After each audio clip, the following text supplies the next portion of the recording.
سڵاتان لەبێت بینەرانی خۆشەویستی تەلەڤیزیۆنی کۆمەڵە ئەم کاتە و هەموو کاتێکی ژیانتان باش دوازانین لە هەر کوێیەکان ساغ و سڵامەت بن. ئەمڕۆ چوارشەممە 25 گەلاوێژی ساڵی 1402 هەتاوی بەرابەرە لەگەڵ 16 ئاگۆستی 2023 زاینی لەگەڵ هاوڕێیانی هاوکارم لە خزمەتاندای بۆ پێشکەشکردنی گەشتی هەواڵەکانی کوردستان، ئێران و جیهان. سەرەتا سەردێڕی گرنگترین هەواڵەکان. راپۆرتێک سەبارەت بە ئامادەکاری هێزەکانی ڕژیم لە شاری سەقز، بڵاوبوونەوەی جەنگی ئاژیر و چەقەی هەوایی لە زیندانی ناوەندی سنا، سووتانی دەیان هێکتار لە دارستانەکانی پاوە، دەست بەسەرکردنی دوو کۆڵبەر و دوو هاوڵاتی لە شارەکانی بانە و میاندووە و ژاراوی بوونی چەندین کەس لە مەلەوانگەیەک لە شاری لام، دەست بەسەرکردنی چەندین کەس بە بیانووی کەمی ئارد و نان لە پارێزگای ورمێ، بەردەوامی دروشم نووسین و خەبات دژی حجبابی ئیجباری لە ئێران، کۆبوونەوەی بنەماڵی جاتخوازان لە ماڵی یەلدا ئاقا فەزڵی لە تاران، وا درێژەی ناڕزایەتیەکانی دژ بە کەماوی لە تەورێز و پشکبەندی ئاولە و شارە.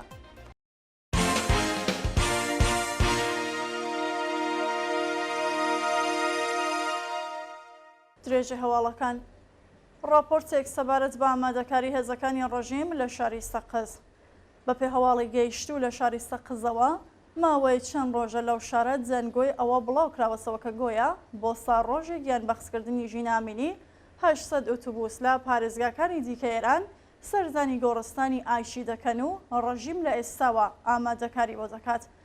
بەو چێ هاوڵاتیان بڵاوبوونەوەی ئەو شایعە بەرپرسانی ئەمنیەتی و نیزامی سەقزی هەراسان کردووە و چەند ڕۆژە بەکرێگیراوانی ئەو شارە هێزێکی زۆر لە پازگانی ئەو شارە کۆزەکەنەوە و مەشق و ڕاهێنانیان پێ بۆ ئەوەی بەرەنگاری خۆپشاندانی خەڵک ببنەوە.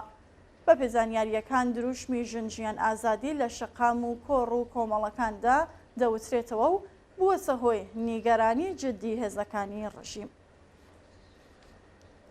بڵاوبوونەوەی جەنگی ئاژیر و چەقەی هەوایی لە زیندانی ناوەندی سنا.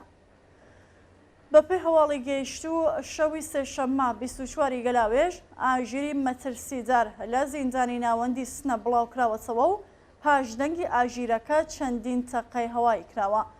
بە وتەی سەرچاوەکانی هەواڵ زیندانبانەکان لە نێو محاوەتەی بەندیخانەی سنا هەڵاتەڵاتیان بووە و هاوکات جەنگی چەقە بیستراوە. بە وتەی هەندێک لە هاوڵاتیان بەندکراوێکی خەڵکی سەقز بە ناوی شۆڕژ مرۆڤەتی دوو ڕۆژ لەوە پێش بۆ جێبەجێکردنی سزای عەدامەکەی ڕەوانێ بەندی تاکە کەسی زیندانی سنەکراوە و ئەگەری هەیە ئەو مانۆڕە دژ بە هەر چەشن ناڕزایەتیەک لە ئاس لە سێدارەزانی شۆڕژ بەڕێوە چوو بێت. ڕانی بەسەکە شۆڕژ مرۆڤەتی لە کاتی سەرهەڵدانی بەندکراوانی زیندانی سەقز هەڵات بوو، بەڵام پاش ماوەیەک دەست بەسەر و بۆ زیندانی ناوەندی سنا گوازرایەوە. سووتانی دەیان هێکتار لە دارستانەکانی پاوە. ڕۆژی سێشەممە 24 گەلاوێژ دارستانەکان و مێرگەکانی شاری پاوە لەلایەن دەستێکی نادیارەوە ئاگرزرا و دەیان هێکتار جەنگاڵ لە ناوچوو. بەپێ راپۆرتی ئەنجومەنی ژینگە پارێزی ژیوای پاوە بەهۆی هەڵکردنی زریان کۆنتڕۆڵکردنی ئاگرەکە زۆر ئەستەم بووە و بە ئاسانی بۆ ناوچەکانی دیکە تەشەنای کردووە.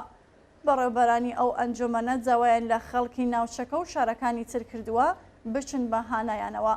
هەروەها هۆشداریان داوەکە بەبێ هەماهەنگی لەگەڵ ئەندامانی ئەو ئەنجومەنە ڕاستەوخۆ سەردانی ناوچە جەنگەڵیەکان نەکەن چونکە مەترسی لەسەر ژیانیان دروستە بێت. دەست بەسەرکردنی دوو کۆڵبەر و دوو هاوڵاتی لە شارەکانی بانە و میاندووە. ڕۆژی یەکشەممە 22 گەلاوێژ دوو کۆڵبەری خەڵکی سەردەشت بە ناوەکانی هادی دیوالی و هادی ڕەسوڵیان لە سنووری بانە دەست بەسەرکران. هەروەها ڕۆژی سێشەممە 24 گەلاوێژ دوو هاوڵاتی خەڵکی میاندووە و بە ناوەکانی ماڵماڵ شەریفی و ئەرسەلان خەیری لەلایەن هێزەمنیەکانەوە ڕفێنران. بەپێ راپۆرسەکان ڕۆژی یەکشەممە دوو کۆڵبەر بەناوەکانی هادی دیوالی خەڵکی گوندی دیواڵانی و هادی ڕەسوڵیان خەڵکی گوندی هەڵۆی سەر بە شاری سەردەشت لەلایەن هێزەکانی حکوومەتەوە بە تۆمەتی هەڵگرتنی کەلوپەلی قاچاق لە سنووری هەنگەژاڵی بانە دەست بەسەرکراون. لەلایەکی دیکەوە ڕۆژی سێشەممە دوو هاوڵاتی خەڵکی گوندی بەفرانی سەر بە شاری میاندووە و بەناوەکانی ماڵماڵ شەریفی و ئەرسەلان خێری لەلایەن ئێدارە دەسەڵاتەوە دەست بەسەرکران. شانی بەسەکە هیچ زانیاریەک سەبارەت بە هۆکاری بەندکان و شوێنی ڕاگیرانی ئەو دوو هاوڵاتیە لە بەردەستانیە. ژاراویبوونی چەندین کەس لە مەلەوانگەیەک لە شاری ئیلام.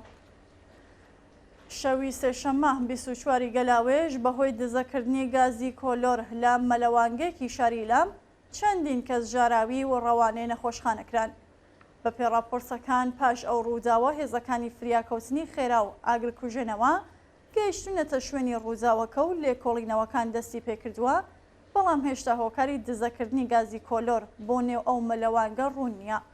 شایانی باسەکە ماوەیەک لەوە پێش لە مەلەوانگەیەکی شاری کرماشان چەندین کچ و ژن بە هەمان هۆکار ژاراوی و ڕەوانەیە نەخۆشخانەکرا بوون. دەست بەسەرکردنی چەندین کەس بە بیانووی کەمی ئارزوونان لە پارێزگای ورمێ.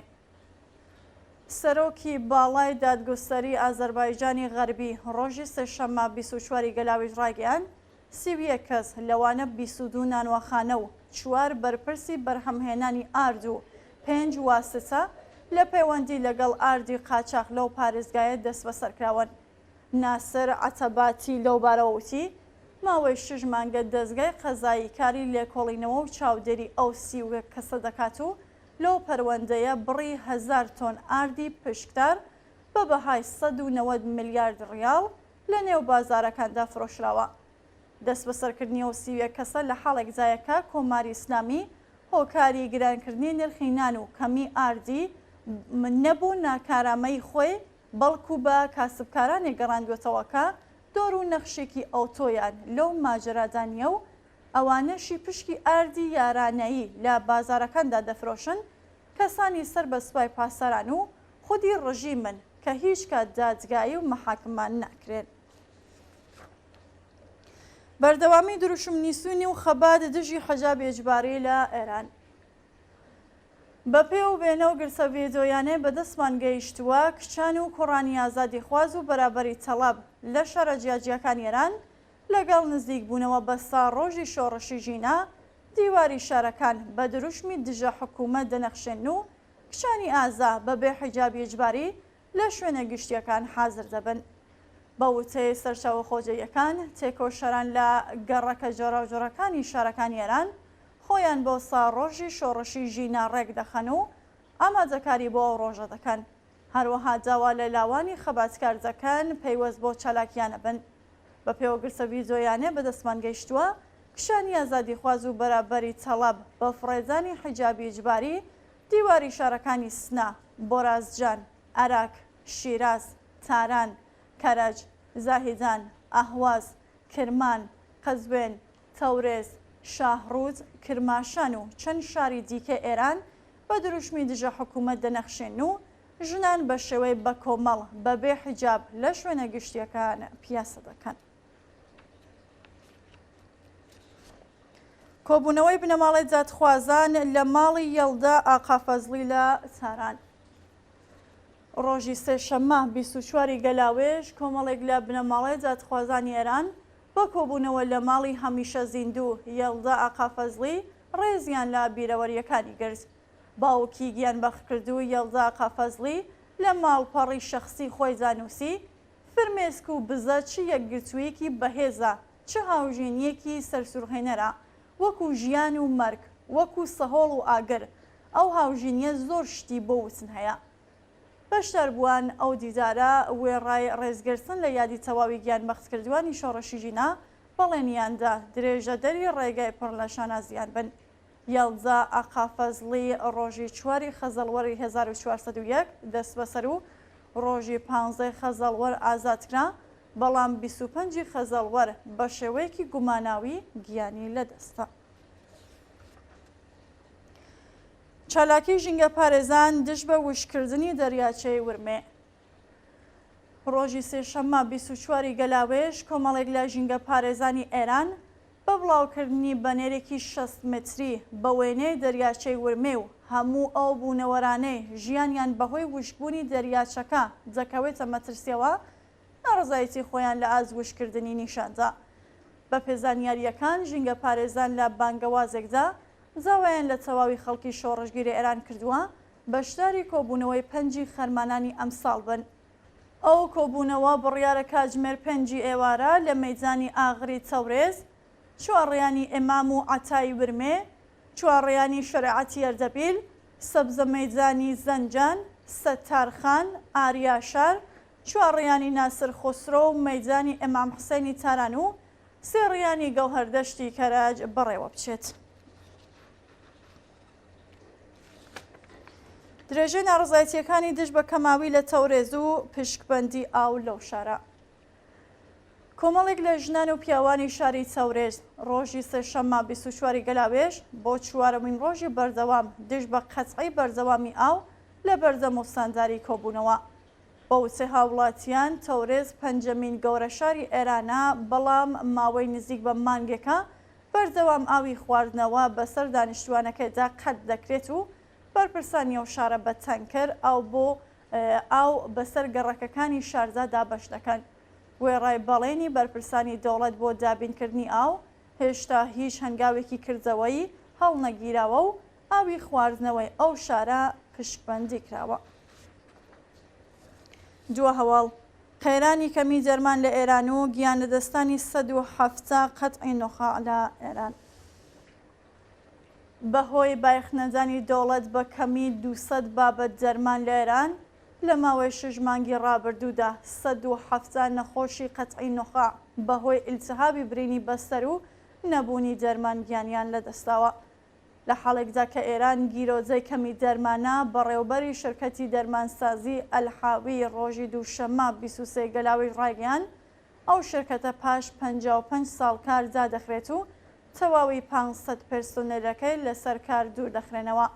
وچەکانی محەممەد ئازەرینیان لە کاتێکدایەکە ڕۆژانی ڕابردوو بەرپرسانی کۆماری ئیسلامی باسییان لە جابینکردنی دەیان تۆن دەرمان بۆ 40 کردبوو. لە ماوەی چەند مانگی ڕابردووشدا 3 کارخانەی گەورەی دەرمانسازی ئێران لەگەڵ تەواوی پێرسۆنەلی و کەلوپەلەکانی بۆ وڵاتی تورکیا گوازرایەوە و ئێستا لە وڵاتە دەرمان بەرهەم دێنن. بینەرانی خۆشەویست هەواڵەکانتان پێشکەشکە هەر شاد و بەختەوەر بن.